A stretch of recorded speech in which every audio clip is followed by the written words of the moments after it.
Assalamualaikum warahmatullahi wabarakatuh. Saya Anissa Karimah, NIM 1823143 dari kelas pendidikan IPA B dan dosen pengampu Ibu Menika Primasari MPD. Nah, di sini saya akan menjelaskan aspek kimiawi dari susu dalam mata kuliah kimia bahan pangan.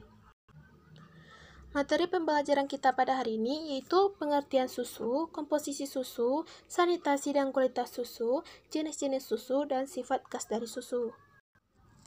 Nah, yang pertama itu pengertian susu.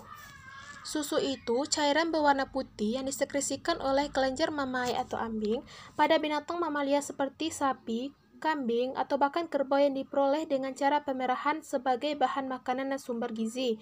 Nah, susu itu merupakan bahan makanan yang bergizi tinggi karena di dalam susu segar itu mengandung berbagai zat makanan lengkap. Nah, berbagai senyawa kimia yang terkandung dalam susu selain menentukan sifat kimiawinya, juga berpengaruh terhadap sifat fisik dari susu. Nah, secara indrawi, susu itu tampak sebagai cairan berwarna putih, sedikit kekuningan atau kebiruan, serta mempunyai rasa gurih khas, sedikit manis. Dan susu murni itu diperoleh dengan cara pemerahan yang benar, tanpa mengurangi atau menambah sesuatu komponen atau bahan lainnya. Nah, selanjutnya masuk kepada komposisi dan kandungan dari susu. Yang secara umumnya ada beberapa. Yang pertama itu protein. Nah, susu merupakan sumber protein dengan mutu yang sangat tinggi. Kadar protein dalam susu segar itu sekitar 3,5%. Nah, protein susu ini mewakili salah satu mutu protein yang nilainya sepadan dengan daging dan telur. Nah, protein susu itu terdiri atas kasein, lakta-albumin, dan lakta-globulin. Nah, kasein merupakan protein yang banyak jumlahnya daripada lakta-albumin dan lakta-globulin. Protein susu ini mengandung lisin dengan jumlah yang relatif yang sangat tinggi. Nah, selanjutnya itu lemak. Nah, kadar lemak dalam susu itu sekitar 3,0 sampai 3,5%. Lemak susu itu khususnya trigliserida mengandung asam lemak tak jenuh yang tinggi kadarnya, serta rendah dalam konsentrasi asam lemak tak jenuh. Nah, lemak merupakan komponen susu yang penting seperti halnya protein. Lemak dapat memberikan energi lebih besar daripada protein maupun karbohidrat. 1 gram lemak itu dapat memberikan lebih kurang 9 kalori. Di dalam susu lemak itu terdapat berbagai globula atau emulsi. Nah, lemak susu itu mengandung lemak esensial, asam linolet, dan linolet yang memiliki berbagai fungsi dalam metabolisme dan mengontrol berbagai proses fisiologis dan biokimia pada manusia. Selanjutnya itu ada karbohidrat. Nah, kandungan karbohidrat atau laktosa pada susu itu sekitar 4-6%. Meskipun kandungan gulanya cukup tinggi, tetapi rasanya itu tidak manis. Daya kemanisan itu hanya 1/5 dari kemanisan gula pasir atau sukrosa. Nah, kandungan laktosa bersama dengan garam bertanggung jawab terhadap rasa susu yang spesifik. Selanjutnya energi. Nah, energi dalam susu itu sekitar 59,0 kalori. Jumlah kalori yang dianjurkan untuk mengkonsumsi per orang per hari itu sangat tergantung pada jenis kelamin, umur, ukuran badan, dan tingkat keaktifan individu. Dan energi juga diperlukan untuk kerja otot, sistem saraf, kerja dalam tubuh seperti pembentukan dan perbaiki jaringan. Selanjutnya air. Nah, kandungan air di dalam susu itu sangat tinggi, sekitar 88,5%. Nah, susu berfungsi sebagai emulsi lemak dalam air serta sebagai pelarut berbagai senyawa. Selanjutnya vitamin. Nah, vitamin merupakan zat gizi mikromolekul. Nah, susu itu mengandung vitamin-vitamin yang larut di dalam lemak, yaitu vitamin A, D, E, K. Dan juga susu mengandung berbagai vitamin yang larut dalam air, yaitu vitamin B kompleks dan C. Vitamin itu sangat diperlukan oleh tubuh, meskipun kebutuhan itu tidak banyak. Tetapi apabila kekurangan vitamin, itu akan mengakibatkan suatu penyakit tertentu.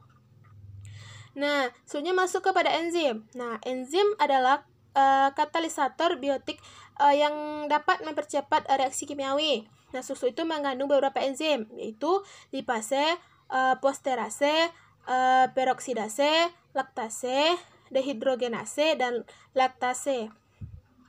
Selanjutnya itu adalah mineral. Nah, konsentrasi mineral dalam susu itu hanya 1%. Mineral ini larut di dalam susu dan kasein. Nah, mineral ini penting yang terkandung di dalam susu antara lain itu adalah kalsium, ada fosfor, dan vitamin D, dan juga besi.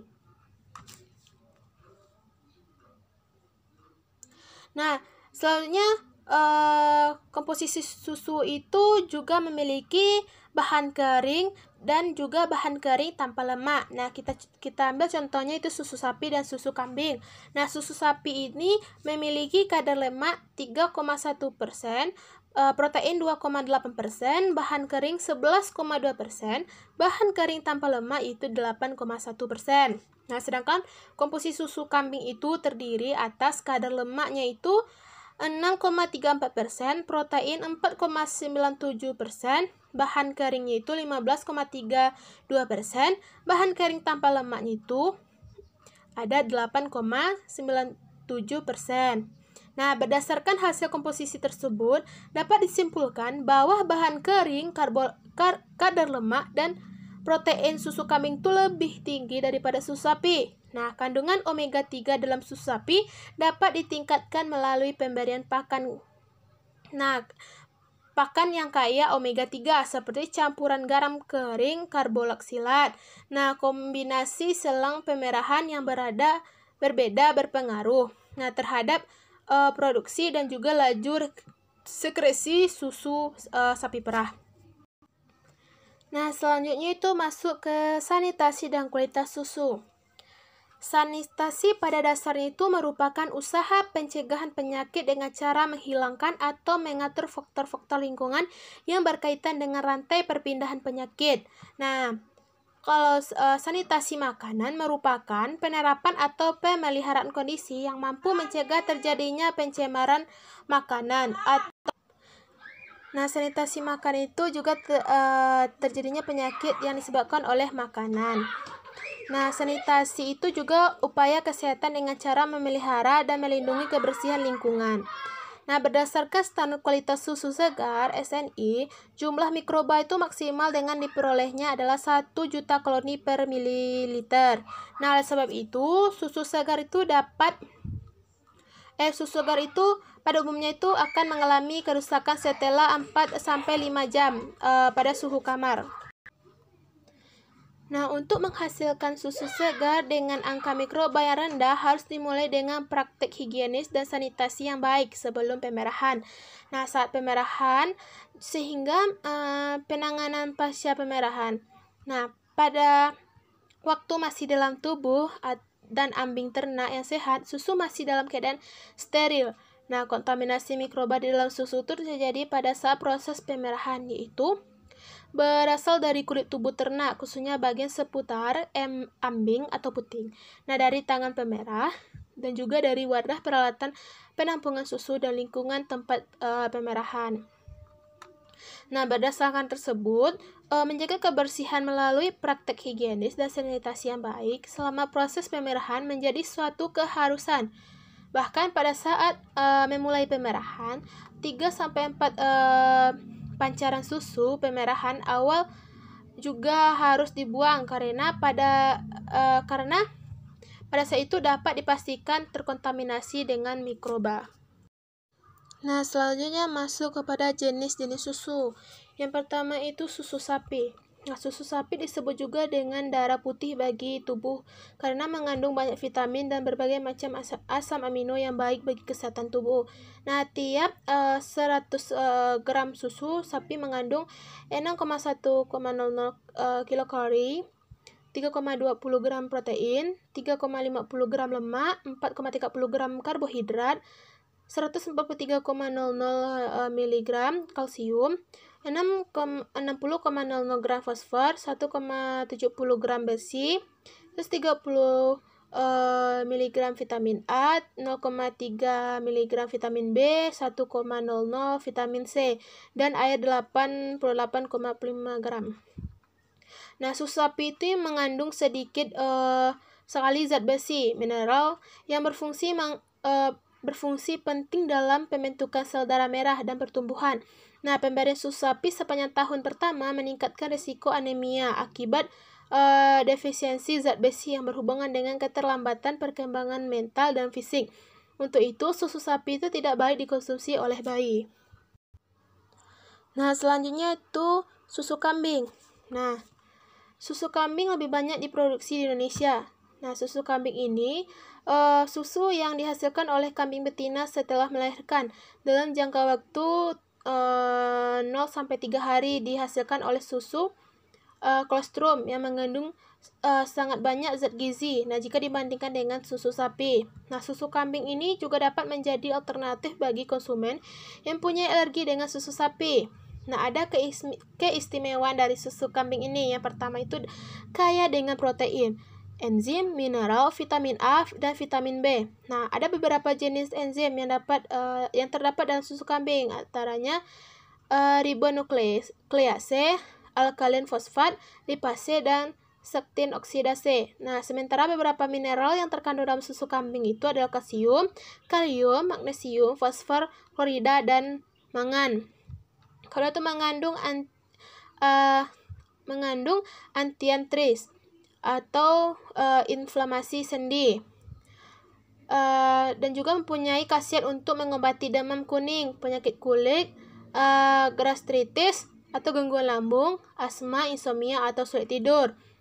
Dan juga molekul lemaknya itu kecil sehingga mudah dicerna. Dan juga bila disimpan di tempat yang dingin tidak merubah kualitas dari susunya. Jenis selanjutnya itu susu kuda. Nah, dibandingkan dengan susu sapi, susu kuda ini memiliki kandungan protein yang lebih sedikit, sehingga cocok dikonsumsi oleh bayi atau orang yang mengalami intoleransi laktosa. Nah, di Indonesia, terutamanya di Pulau Sumbawa, susu kuda ini cukup populer dan telah banyak dikonsumsi karena manfaatnya itu yang dipercaya dapat meningkatkan imunitas dan menstimulasi pembersihan organ-organ di dalam tubuh. Nah, susu kuda ini juga memiliki kandungan gula yang cukup tinggi, sehingga rasanya itu lebih gurih dibandingkan susu lainnya. Namun, kandungan kalorinya cenderung lebih rendah dibandingkan susu sapi. Jenis berikutnya susu kerbau. Nah, mengkonsumsi susu kerbau itu seperti masih cukup asing ya, karena kerbau itu lebih banyak dimanfaatkan sebagai hewan pembantu dalam memanjat sawah. Namun, di India itu susu kerbau memiliki nilai jual yang tinggi dan telah banyak dimanfaatkan untuk diolah menjadi keju, yogurt, dan produk olahan susu lainnya. Nah, susu kerbau itu juga memiliki segudang manfaat untuk kesehatan tubuh. Nah, tingginya kandungan protein pada susu kerbau digadang baik untuk kesehatan otot dan cocok dikonsumsi oleh segala usia. Nah, susu kerbau ini memiliki kandungan vitamin dan mineral yang cukup banyak seperti magnesium, fosfat, potasium, zat besi, vitamin A, vitamin B, vitamin C, dan vitamin B6 yang bermanfaat untuk meningkatkan sistem kekebalan tubuh. Nah, selain itu, susu kerbau ini juga memiliki kandungan lemak yang cukup tinggi. Nah, jadi susu ini sangat baik untuk dikonsumsi oleh kita yang ingin menambah berat badan. Jenis selanjutnya itu susu onta. Nah, susu yang dihasilkan oleh hewan gurun pasir ini memiliki kandungan vitamin C 3 kali lebih banyak dari susu sapi. Nah, selain itu, kandungan zat besi dalam susu ini juga cukup tinggi dibandingkan susu lainnya. Susu unta juga tinggi kandungan asam lemaknya, asam lemak tak jenuh ya, dan vitamin B, mineral, dan antimikroba yang tidak ditemukan dalam susu sapi. Dan masyarakat Timur Tengah juga mengkonsumsi susu unta ini untuk menyembuhkan berbagai penyakit. Nah, selain itu, kandungan protein di dalam susu unta ini juga terbilang cukup unik karena tidak bisa mengumpal ketika diasamkan. Itulah alasannya susu unta tidak dijadikan keju. Yang terakhir itu adalah susu ya. Nah, hewan yang banyak ditemukan di pegunungan Himalaya ini cukup terkenal di daerah Tibet. Nah, karakteristik susu ya ini agak berbeda dengan susu lainnya karena memiliki warna merah jambu dan aroma khas. Dan kandungan gizi yang ada dalam susu ya ini ada kalsium, asam amino, dan vitamin A. Dan susu ya ini juga dipercaya dapat meningkatkan vitalitas dari pria. Nah, yang terakhir itu ada sifat khas dari susu. Nah, ada sifat khas dari susu itu terbagi dua, sifat fisik dari susu dan sifat kimiawinya. Nah, sifat fisik susu itu yang pertama ada warna air susu. Nah, warna susu itu dapat berubah dari warna satu ke warna lainnya. Itu tergantung pada bangsa ternaknya dan juga jenis pakan, jumlah lemak, dan bahan padat dan bahan pembentuk warna. Nah, warna air susu itu berkisaran dari putih kebiruan hingga kekuningan keemasan. Nah, warna putih dari susu itu merupakan hasil dispersi dari refleksi cahaya oleh globula lemak dan partikel koloidal dari kasein dan kalsium fosfat.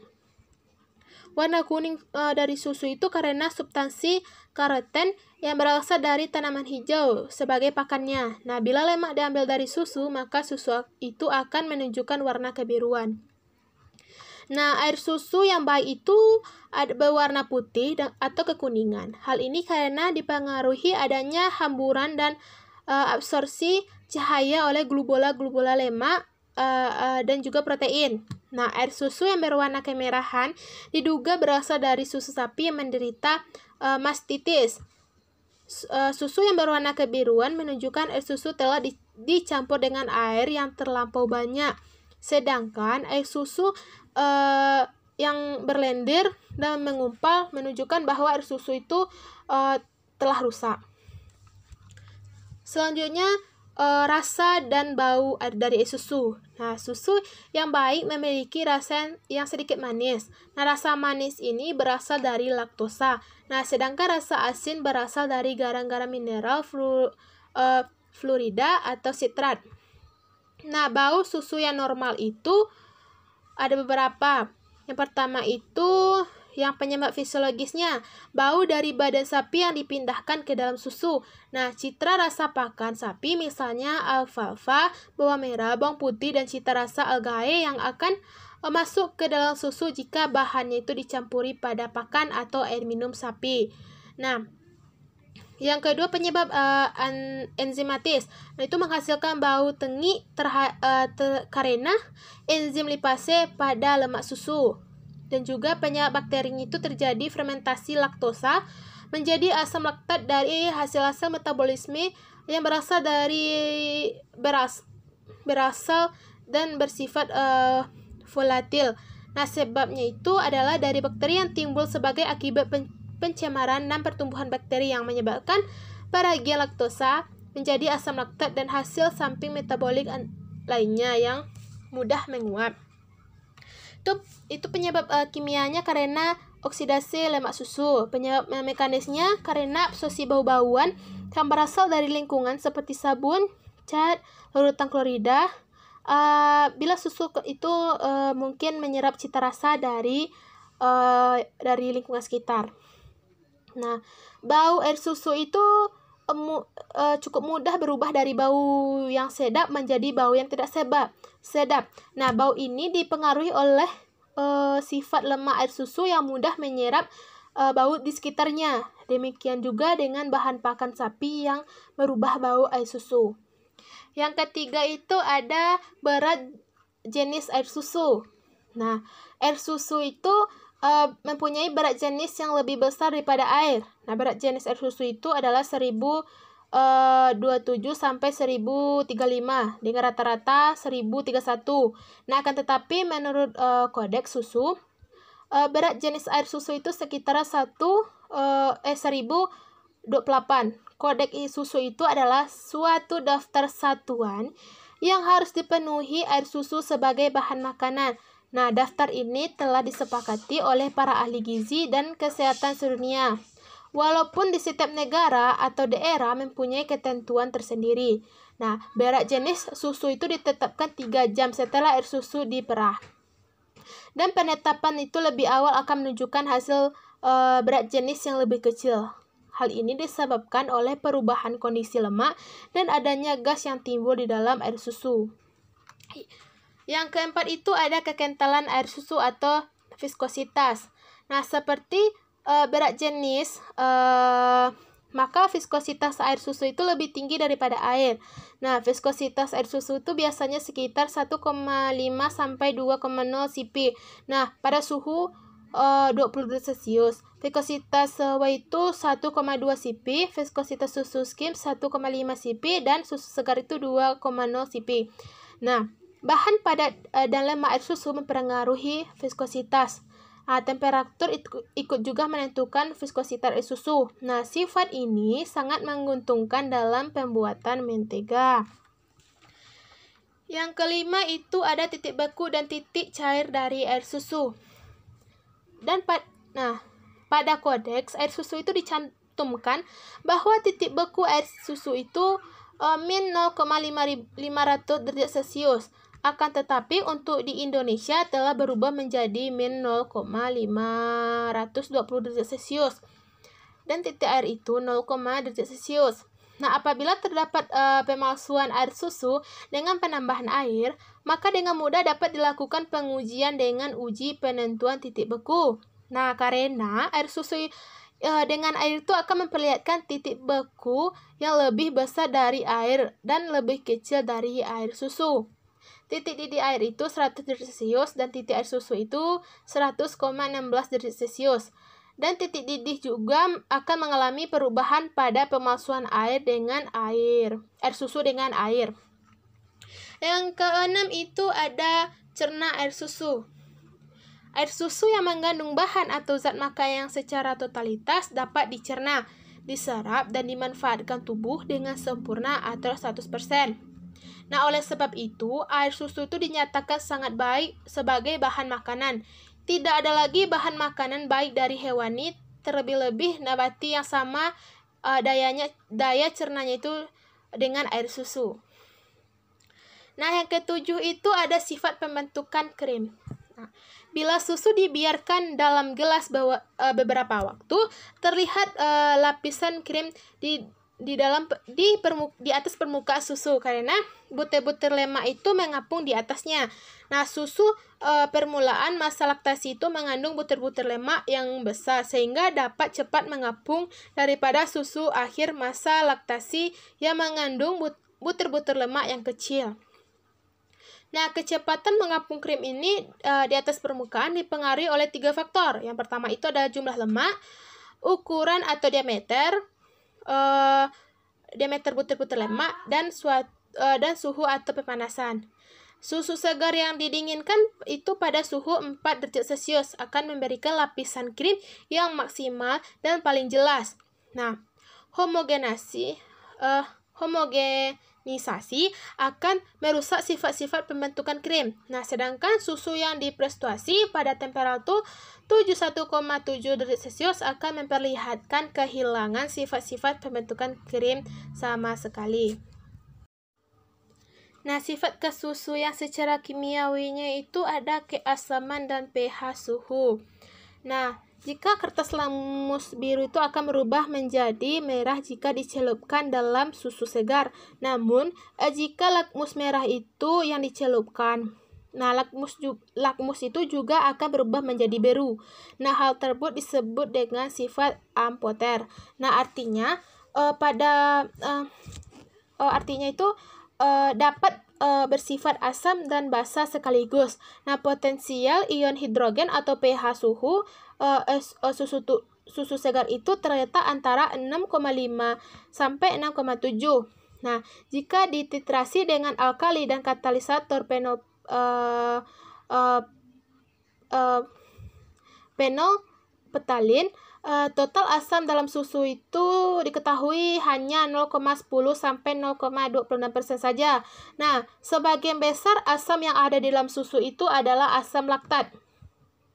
Meskipun demikian, keasaman susu dapat disebabkan oleh berbagai senyawa yang bersifat asam seperti senyawa-senyawa fosfat kompleks, asam nitrat, asam amino, karbon dioksida yang larut di dalam susu. Nah, bila nilai pH air susu itu lebih tinggi dari 6,7, nah biasa itu diartikan terkena mastitis. Dan bila pH-nya itu di bawah 6,5 menunjukkan adanya kolestrum ataupun pemburukan bakteri. Nah, oleh karena itu, air air susu segar itu memiliki kisaran pH 6,6 sampai 6,7. Nah, nilai pH ini banyak dipengaruhi oleh kandungan fosfat, sitrat, dan protein yang ada di dalam susu. Nah, sekian presentasi yang dapat saya sampaikan. Maaf jika ada kesalahan. Assalamualaikum warahmatullahi wabarakatuh.